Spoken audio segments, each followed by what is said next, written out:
Grazie per essere qui, buona domenica a tutti e un saluto a tutti coloro che sono collegati da casa. Fra l'altro oggi voglio ricordarvi che è il 24 maggio.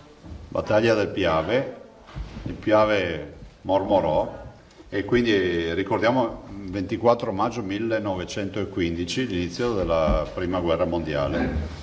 E fra l'altro sì, l'ingresso dell'Italia, scusami, grazie. L'ingresso dell'Italia nella Prima Guerra Mondiale e la partita era il Trentino e la Venezia Giulia, oltretutto. E fra l'altro noi la ricordiamo, quella battaglia, poi per la canzone del Piave, no? Che è scritta da Gaeta, che era un napoletano, classe 1894 se non ricordo male. E vabbè, niente, giusto ricordare che sono passati 105 anni da quel 1915. Passerei subito alla lettura, se ce l'ho qui, non è che ho sbagliato il cartellino, alla lettura del bollettino e dopodiché ad alcune considerazioni. Scusate, ecco qua. Allora, rispetto ai tamponi cresce ancora, sono 582.709. Abbiamo fatto 11.234 tamponi in più. I positivi sono 19.086 più 12 e qui vi dico, me lo faceva notare l'uomo dei numeri, l'assessore Bottacin, che abbiamo molti casi di ripositivizzazione, cioè di fatto alcuni di questi 12, ma in generale in queste settimane si vede che sono dei negativi che tornano positivi. Probabilmente anche un fatto diagnostico, no? Voi sapete che il tampone non ha un'attendibilità al 100%, per cui c'è anche questo dato. Ovviamente sono considerazioni, perché bisogna sempre stare attenti a cosa si dice in questo mondo, considerazioni macro che vengono fuori dalla lettura delle tabelle. Avendo noi i positivi segnati, si vede scritto ripositivizzazione, quindi ci sono anche questi casi. Non so quanti ne abbiamo visti? Su questi 12, 4, ma 4 sui 12, però può essere un caso isolato, può essere. Però vi dico anche che c'è questo esempio, poi magari i clinici riusciranno sicuramente a spiegarlo. In isolamento ci sono 2.619, sono meno 233. Vedete che più o meno abbiamo 200 persone al giorno che se ne vanno dall'isolamento, stiamo scendendo vorticosamente. I ricoverati scendono anche loro, 482, vi ricordate i bollettini con 2.100 persone in ospedale? Meno 52. Le terapie intensive siamo a 40, 11 positivi e 29 negativi, quindi è stazionario. I dimessi sono 3.269 più 11. I morti in ospedale sono 1.351 più 3. I morti in totale sono 1.869.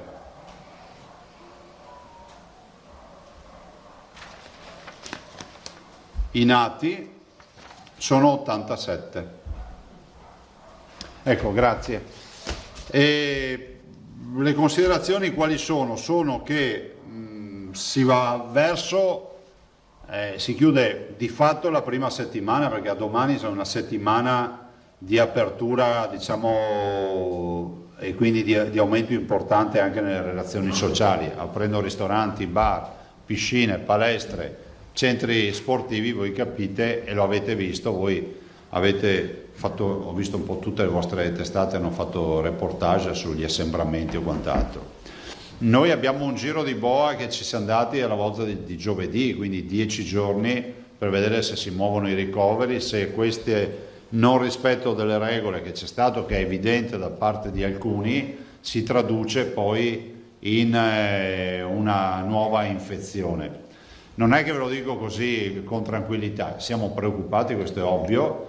Siamo davanti però a un virus che oggi ci dà una positività che è sotto il 2 per 1000. Se pensate oggi, se volessimo paragonare i tamponi fatti che sono 11.000, quasi 12.000, con i positivi che sono 12, capite che siamo sotto l'1 per 1000, per cui sono dati assolutamente che vanno verso situazioni di tranquillità. Ovviamente noi abbiamo l'obbligo di essere prudenti e di invitare i cittadini a affrontare il tema con serietà. Dall'altro avete visto ieri con l'ordinanza si sono aperte altre possibilità, stiamo lavorando, domani avremo ancora una conferenza dei presidenti e l'assessore Lanzarin lavorerà nel pomeriggio per ancora nuove linee guida, spero domani di chiudere tutta la partita delle terme, e poi andiamo verso il tema dei cinema, il tema delle discoteche, delle grandi aggregazioni, insomma di quello che manca ancora all'appello. In generale devo dire che dal 10 di aprile, per fare un po' di bilancio, i dati sono pressoché sempre in discesa, sia rispetto ai ricoveri sia rispetto alle terapie intensive, e questi sono dati positivi. Poi ci sono tante teorie, c'è chi dice il virus come è arrivato se ne andrà, questo è un dato di fatto, insomma la storia delle pandemie, delle epidemie ci insegna questo. Nel frattempo bisogna evitare di ammalarci, bisogna evitare di andare a infilarsi nei guai, di riempire gli ospedali e di mandare in crisi il sistema, tutto qua. Io non aggiungerei altro, no, volevo solo dirvi, i ragazzi ci hanno mandato un sacco di cose, però guardate, vi ricordate che vi ho parlato di una signora che nottetempo a Mura di Cisone di Valmarino si mise a realizzare tutte le mascherine in cotone per i cittadini, le mise nelle cassette e mi ha mandato una bella lettera che io non vi leggo perché è abbastanza lunga, e mi ha mandato una confezione. Voi sapete cosa sono questi? Sono bacchi da seta e me l'ha mandati come segno di rinascita, no? Questo era della nuova stagione dei contadini, era il primo reddito, no? Perché passavano l'inverno, iniziava la primavera e ancora prima della primavera in casa i bacchi da seta, cioè l'animale si teneva in camera, si teneva nei granai, si teneva in stalla, dappertutto, e il bacco da seta, lei dice il bacco da seta ha salvato, ha sfamato le nostre campagne povere, e dice il bacco da seta sarà anche il portafortuna di questa partita. Quindi grazie alla signora Biz che ci ha inviato ovviamente anche questo pensiero. E poi c'è Giulia Mascia che ci ha inviato questo, è un'altra ragazza, ha fatto un leone con un porta uova, perché adesso va di moda pulcini, uova, eccolo qua, quindi anche per la creatività. C'è scritto che ama i cavalli e quindi la salutiamo. E poi abbiamo una miriade di disegni, guardate, stiamo veramente, come si può dire, preoccupati per la mole di disegni che arrivano, ma mandateceli e poi faremo questa mostra che ha ormai un sacco di candidature, perché si è candidato il sindaco di Vo, il sindaco di Treviso, il sindaco di Vicenza e tutti gli altri sindaci, per cui diventerà una mostra che avrà una sua vernice su un luogo simbolo e dopodiché diventerà itinerante, perché è giusto andare nei territori. Domande, prego? Ah sì, guardate, un'altra novità prima di passare alle domande. Ho il video, spegniamo adesso. Mi scuso con quelli che sono a casa che dicono che non vedono nulla dal video. Adesso io non so per quale motivo, però dicono che non si vede nulla. Però lo vedranno nei social, nella distribuzione, però desideravo in anteprima farlo vedere anche a voi, anche se qualche microfuga stamattina c'è stato, ho visto. Però insomma ci abbiamo lavorato tanto, spero vi piaccia e abbiamo cercato di coniugare, capite, la frase finale dà una dimensione di tutto. Spegniamo le luci però forse.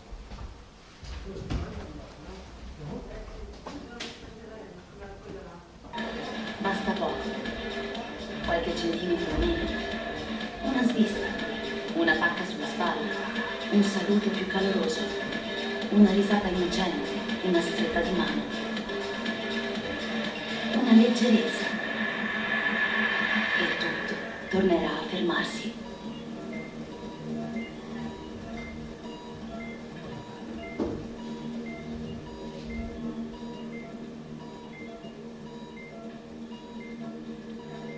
Il Covid-19 si combatte in ospedale, ma soprattutto fuori.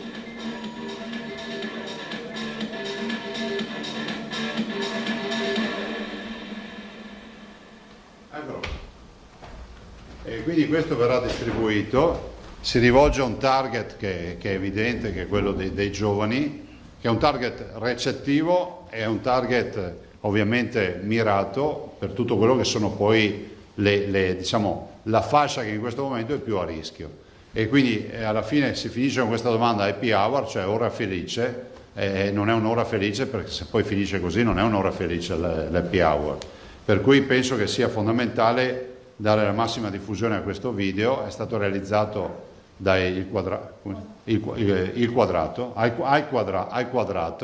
che è l'agenzia che segue l'azienda Zero, quindi per conto dell'azienda Zero è stato realizzato questo video, e ce ne sono anche altri in arrivo, però insomma questo è quello più importante, perché lo diffonderemo da subito nei canali social e negli altri canali in maniera tale da poter intercettare i giovani. Ringrazio tutte le realtà, le televisioni, le realtà che fanno comunicazione, la carta stampata o chi altri, che vorranno dare ovviamente visibilità a questo video, quindi anche un invito di metterlo nelle home page un po' dappertutto, in modo tale che si possa cliccare e vedere.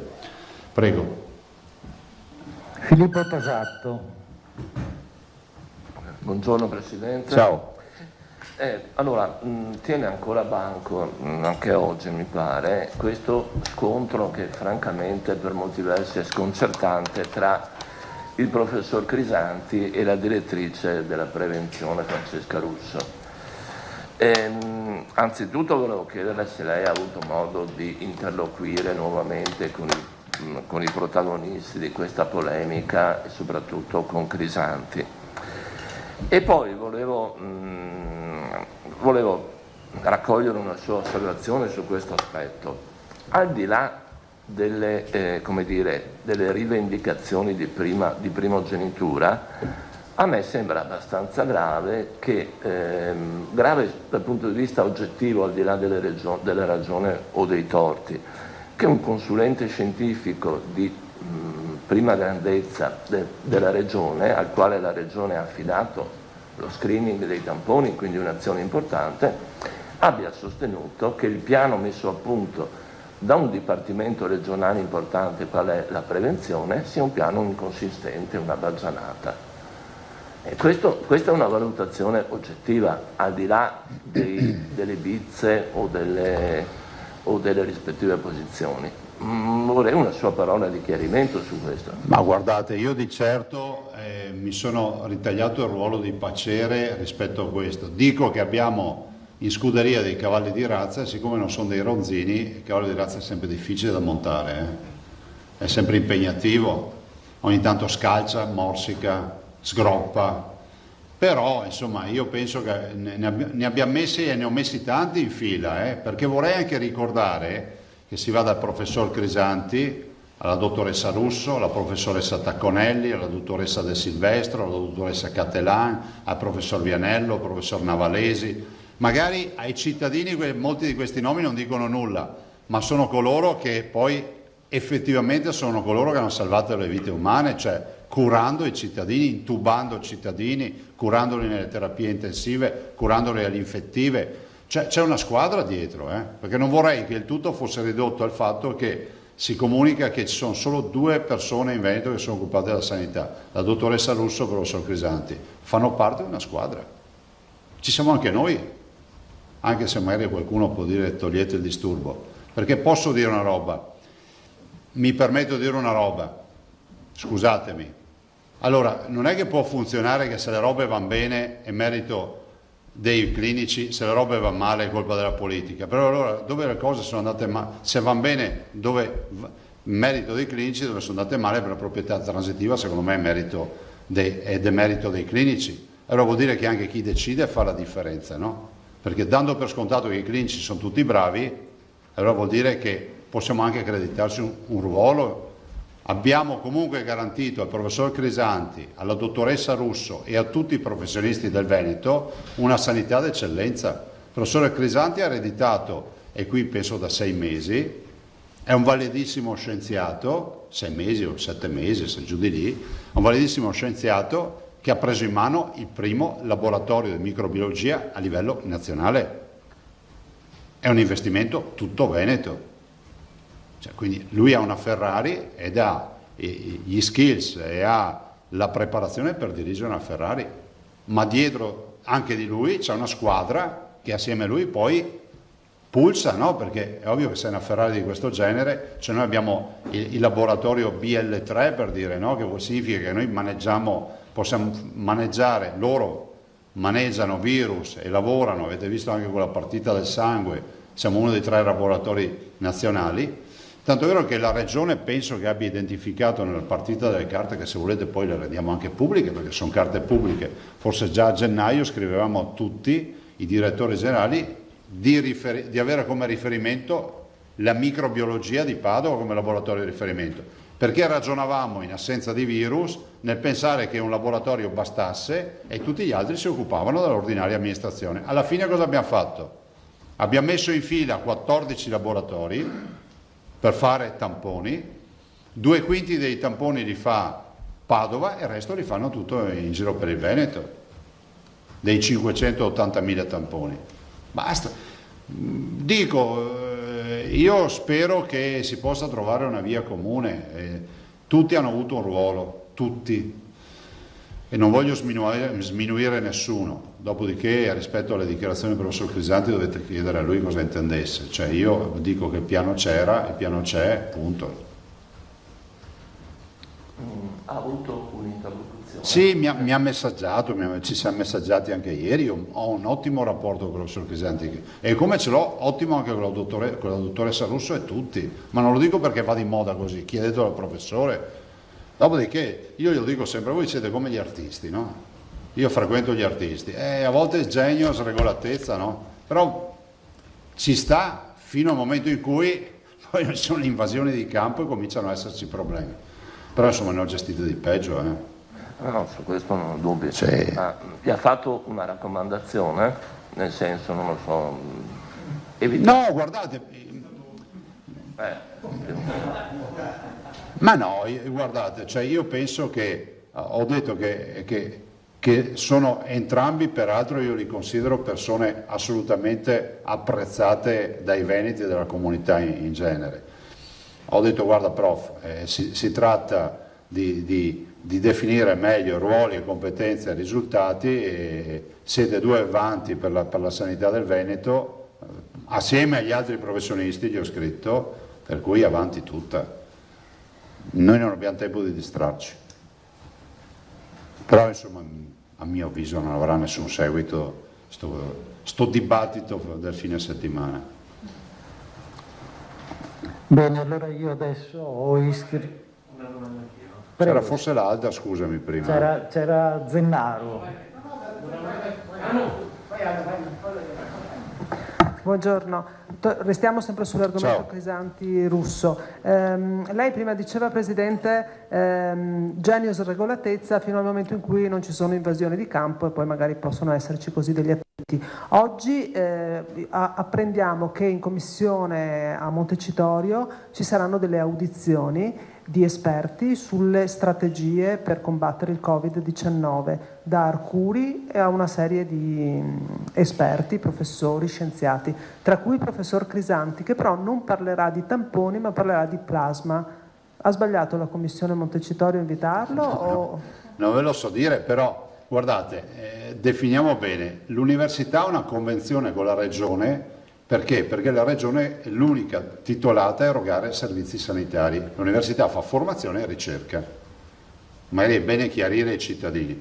Allora, cosa accade? Accade che la Regione ha un contingente di medici addirittura pagati a metà con l'università, e il professor Crisanti è uno di questi, cioè che è in convenzione, perché il laboratorio è un laboratorio dove ci sono le nostre macchine e diciamo... E lì ci sono degli ospedalieri, ci sono degli universitari all'interno del laboratorio. Allora, alla luce di tutto questo, noi abbiamo un servizio erogato, punto. Dopodiché tutti questi temi che mi poni anche te, Alda, sono temi dell'università, è l'università che dovrà chiarire, perché immagino che ci sarà qualcuno all'università che si occupa, ad esempio la dottoressa De Silvestro, che è anche capo dipartimento del trasfusionale, che si occupa delle cure sui pazienti piuttosto che di tutto quello che è l'immunologia e la famosa banca del plasma, ma queste non sono partite nostre, sono partite che dovete chiedere al rettore, non ne so proprio, adesso, sarebbe per noi un'invasione di campo,